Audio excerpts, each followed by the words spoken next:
السلام عليكم ورحمة الله وبركاته. بسم الله الرحمن الرحيم، والصلاة والسلام على أشرف المرسلين سيدنا محمد صلى الله عليه وسلم. جمعة طيبة عليكم جميعا إن شاء الله. النهاردة عندنا حلقة سريعة كده بس فيها أخبار كويسة جدا جدا جدا. طيب نبدأ أول خبر معانا. الكلام الكتير قوي إن الزمالك بيفوض محمد شريف مهاجم النادي الأهلي.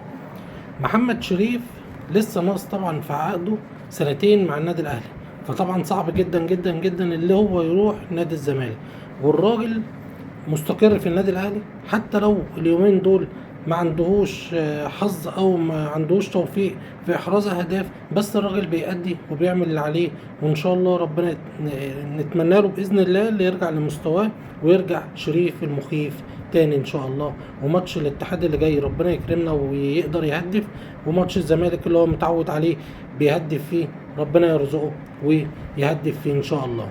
طيب في صفقة عامله ضجه جدا كبيره جدا في مصر وفي المغرب. هي صفقه لعيب اسمه رضا سليم. اللعيب ده بيلعب في نادي الجيش الملكي وعنده 23 سنه. لعيب زي تريكا كده بالظبط، نفس الحرفنه بتاع تريكا، نفس الباص بتاع تريكا، نفس الشوط بتاع تريكا. تحس ان تريكا رجع الملاعب تاني وبيلعب. فهو الراجل اللي اسمه رضا سليم ده. فرضا سليم ده فيه ان شاء الله الاهلي بيفاوضه، وتقريبا خلص مع اللعيب. لسه النادي بتاعه، لان النادي بتاعه بيبالغ شويه في طلباته الماليه. نتمنى ان اللاعب ده يجي النادي الاهلي، هيظبط الحته بتاعت رقم 10 دي. حتى لو قفشه زي ما احنا قلنا امبارح عايز يمشي، هي الراجل ده هيعوضه بنسبه كبيره جدا جدا، وهيقدر يظبط الحته بتاعت 10 دي اللي هي تحت المهاجمين ان شاء الله. طيب اتكلمنا على محمد شريف واتكلمنا على رضا سليم في الهجوم. بما اننا اتكلمنا على المهاجمين، فاكرين اللعيب اللي اسمه اليو بادجي السنغالي؟ اللعيب ده كان الاهلي مشتريه ب 2 مليون دولار. طلع اعاره اول مره ب 250 الف دولار، رجع تاني طلع اعاره للنادي الفرنسي ب 450 الف دولار، ومع احقيه الشراء لنادي الفرنسي. النادي اشتراه من الاهلي ب 2 مليون دولار، والاهلي كان حاطط بند كده في عقد الراجل ده، لو الراجل ده اتباع، اللعيب ده اتباع، هياخد 20% منه. اللعيب ده بالفعل اتباع لنادي في اليونان ب 3 مليون دولار، والاهلي قدر ياخد 600 الف دولار استفاده من الراجل. يبقى احنا كده الراجل ده، عشان ناس كتير قوي اتكلمت اللي احنا خسرنا فيه، لا الراجل ده احنا خدنا ال 2 مليون بتوعنا زائد 450 الف دولار الاعاره، و250 الف دولار الاعاره، و600 الف دولار اللي هم نسبه البيع بتاعتنا ال 20%. طيب تريزيجيه اللي عمل ضجه في مصر كلها مع كابتن شوبير. تريزيجيه اهلاوي بنسبه مليون في الميه.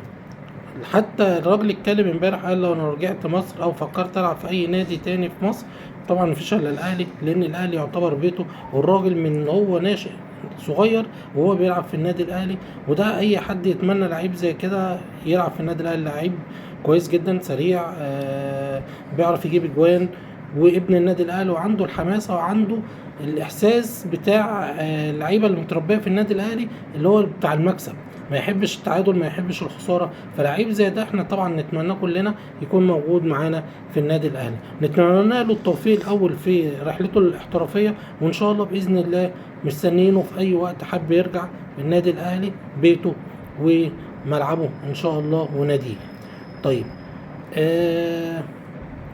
تريزيجيه قالوا اللي هو موجود عشان مضى للنادي الاهلي. لا، تريزيجيه كان مع المنتخب وكان واخد اجازه بعلم النادي بتاعه، وكلها كام يوم ومسافر ان شاء الله باذن الله تركيا عشان يبدا فتره الاعداد بتاعته مع الفريق بتاعه، وبعد كده يقدر يبدا الدوري والبطولات اللي هم مشتركين فيها.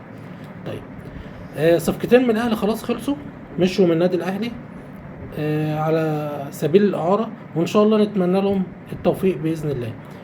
طلع شادي حسين ومعاه كابتن علي لطفي لنادي زد، نتمنى لهم التوفيق وان شاء الله باذن الله والتالق، ونقدر نشوفهم في النادي الاهلي تاني. شادي حسين جه للاسف ما توفقش، ما لعبش كتير، ما خدش فرصته، بس هو لاعب كويس ولعيب حماسي، ويعتبر من جماهير الدرجة الثالثة للنادي الأهلي، فأتمنى له التوفيق إن شاء الله، وأتمنى له اللي هو يعود للأهلي سريعا ويكون معاه التوفيق، ربنا يكرمه إن شاء الله بإذن الله الفترة اللي جاية. علي لطفي طبعا حارس متميز جدا، بس في ظل وجود الشناوي علي لطفي بالنسبة لحراس المرمى، يعني علي لطفي او اي حد، والكلام ده حصل مع امير توفيق ايام عصام الحضري، والكلام ده كله على في اي نادي مش في النادي الاهلي بس للاسف علي لطفي سنه كبر، احنا عارفين تقريبا عنده 4 او 35 سنه، فالراجل للاسف ما لعبش كتير، فان شاء الله نتمنى له التوفيق في نادي زد ويرجع الاهلي. بكده محمد الشناوي طبعا صعب جدا جدا اللي هو يطلع نادي النصر السعودي، كده محمد الشناوي مكمل معانا في النادي الاهلي. طيب المهاجم الجديد، المهاجم الجديد للنادي الاهلي راس حربة خلص خلاص، الاعلان باذن الله هيكون بعد حسم الدوري ان شاء الله باذن الله. نتمنى ربنا يوفقنا في ماتش الاتحاد بكره ان شاء الله، وماتش الزمالك هيكون يوم الخميس، نتمنى برضو للنادي بتاعنا التوفيق باذن الله، واحراز مكسب المباراه والثلاث نقاط بتاعت الزمالك، وان شاء الله باذن الله ناخد الدرع في الماتش ده باذن الله. اتكلمنا عن الاهلي، اتكلمنا على شريف، اتكلمنا على شادي حسين وعلي لطفي، ان شاء الله باذن الله نتمنى لهم التوفيق. وفي النهايه بشكر حضراتكم على حسن المتابعه، والسلام عليكم ورحمه الله وبركاته، وجمعه طيبه عليكم جميعا ان شاء الله.